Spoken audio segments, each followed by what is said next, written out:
ناظرین، بریک سے پہلے بات ہو رہی تھی انٹرونشنل پلمونالوجی کے متعلق ڈاکٹر علی موسانی سے. آئیے بات چیت کا سلسلہ آگے بڑھائیں.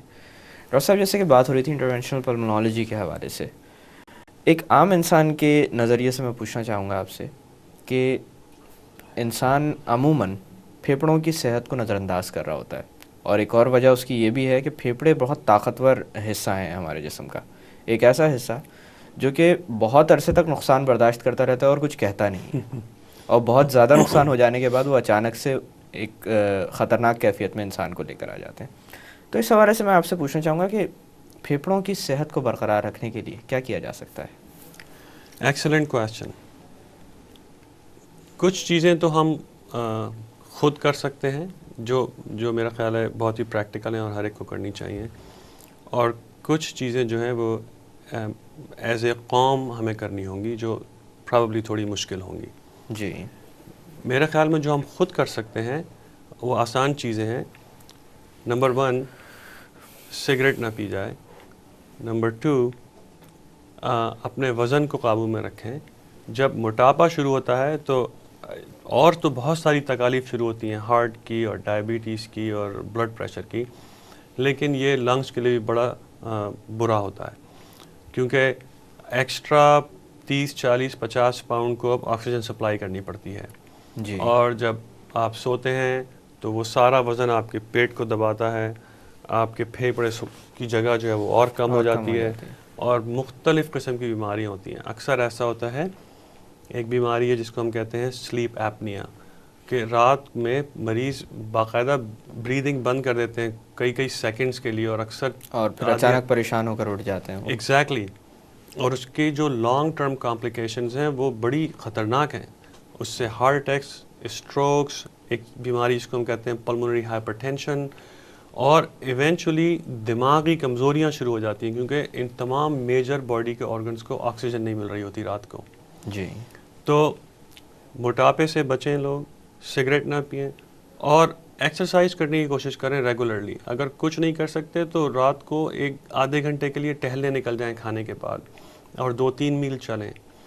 میری 85 سال کی والدہ کو بھی میں یہ کرواتا ہوں، اپنے بھائیوں کو کہتا ہوں کہ ان کو شام کو لے کے آدھا گھنٹہ ٹہلنے نکلا کریں. اب انہوں نے پچھلے 1-2 سال سے بند کیا ہے، ورنہ وہ کرتی تھیں ہمیشہ.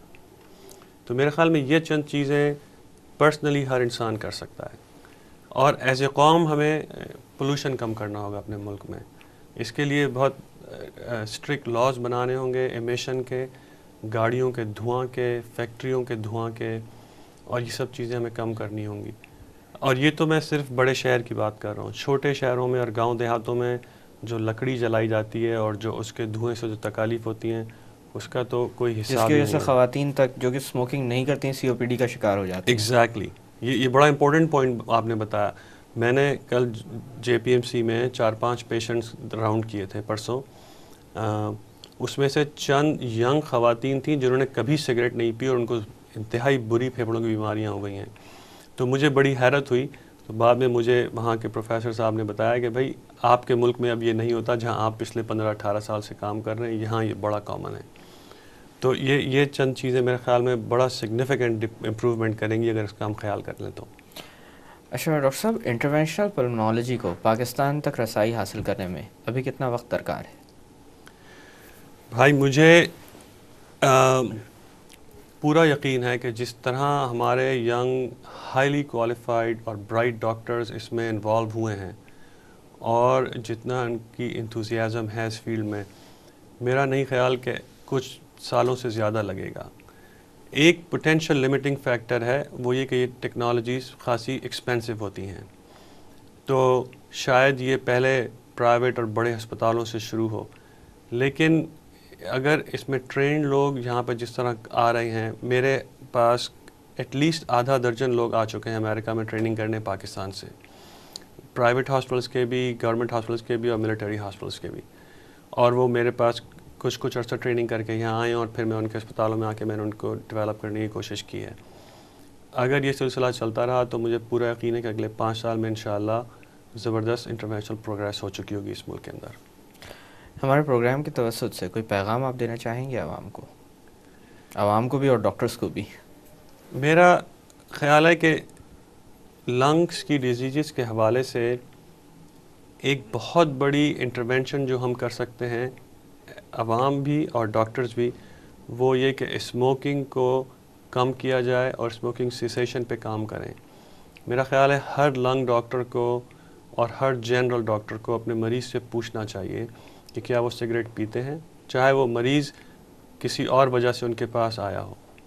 اور اگر وہ سگریٹ پیتے ہیں تو ان کو انکریج کریں چھوڑنے کے لیے، اور فورسفلی انکریج کریں اور پورا پلان دیں کہ اسموکنگ سیسیشن یا سگریٹ بند کرنے کے لیے کس طرح کی ہیلپ پرووائڈ کی جا سکتی ہے. آج کل چوئنگمز، پیچز، گولیاں اور مختلف اور دوائیاں ہیں جو لوگوں کو اسموکنگ سے بچا سکتی ہیں.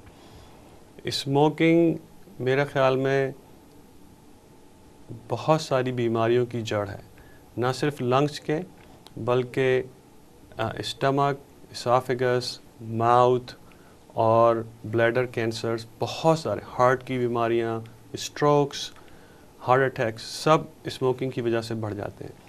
تو اگر ہم اسموکنگ کو کم کر دیں تو بہت زبردست امپروومنٹ ہونے کی امید ہے مجھے اپنے دماغ.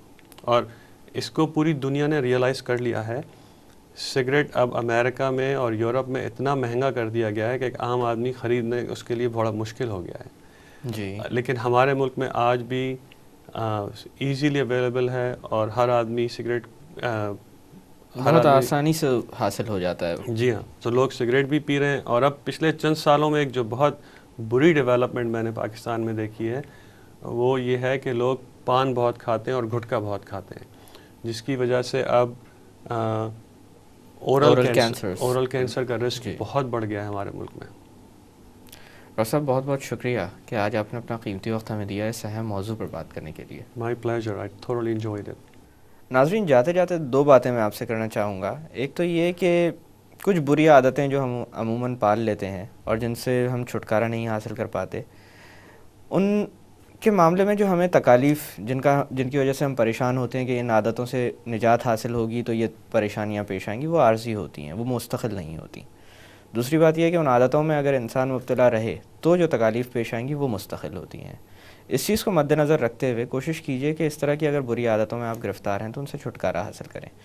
دوسری بات یہ ہے کہ آج کے پروگرام سے آپ کو اندازہ ہوا ہوگا کہ میڈیسن کی فیلڈ کس تیزی سے ترقی کر رہی ہے. وہ بیماریاں جن کا پہلے علاج پاسبل نہیں تھا وقت کے ساتھ ساتھ ممکن ہوتا جا رہا ہے. یہی ایک چیز ہے جو کہ ان مریضوں کے لیے امید کا باعث ہے جو ابھی وقتی طور پر اپنے آپ کو ناقابل علاج تصور کرتے ہیں. کچھ بعید نہیں کہ کینسر کی ان سٹیجز جن کے معاملے میں انسان ابھی تک کامیاب طور پر علاج حاصل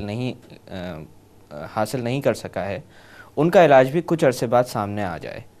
تو میں یہی کہوں گا کہ زندگی میں امید بہت اہم ہوتی ہے، اس کا دامن کبھی نہیں چھوڑنا چاہیے. انہی الفاظ کے ساتھ میں ڈاکٹر اکرام آپ سے اجازت چاہتا ہوں. اپنا خیال رکھیے گا. اللہ حافظ.